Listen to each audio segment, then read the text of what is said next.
Tristan Somhashvili has been living in Gori's refugee camp for just 24 hours. The tent he shares with 4 others provides shelter. Aid agencies give them food and hopefully soon some mattresses. Many of the people living here fled as soon as the fighting between Russia and Georgia began 3 weeks ago. But Tristan hid at home, only deciding to leave after witnessing the death of his 72-year-old neighbour.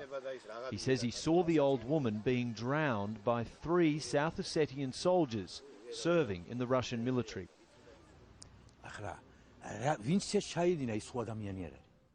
Whoever did this is not human. What can I say about people who could do this to a 72-year-old woman? These Ossetians are doing this with the support of the Russians.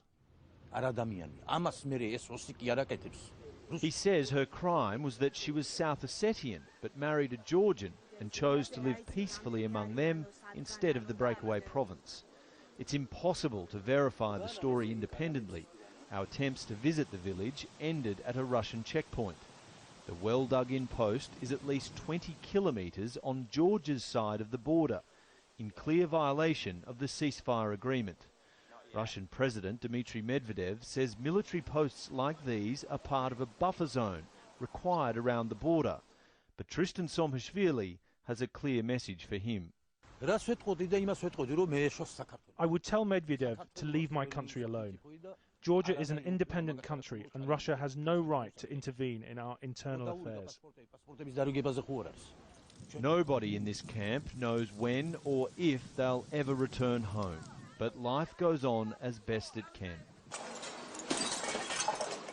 In other parts of Gori, the rebuilding of homes is underway.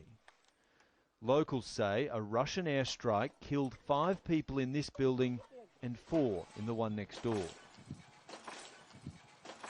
These war-ravaged shells don't look like they could ever be someone's home again. But the plan is not to knock them down, but rather rebuild from what's left, so those who survived can eventually return home.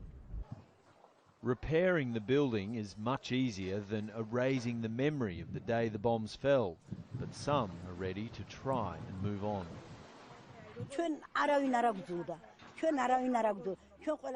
I don't feel hatred towards anyone.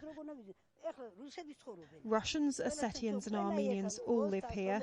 I just want to live in peace. Peace is a dream shared by victims on both sides of this conflict, but for now it remains fragile at best. Dan Nolan, Al Jazeera, Gori, Georgia.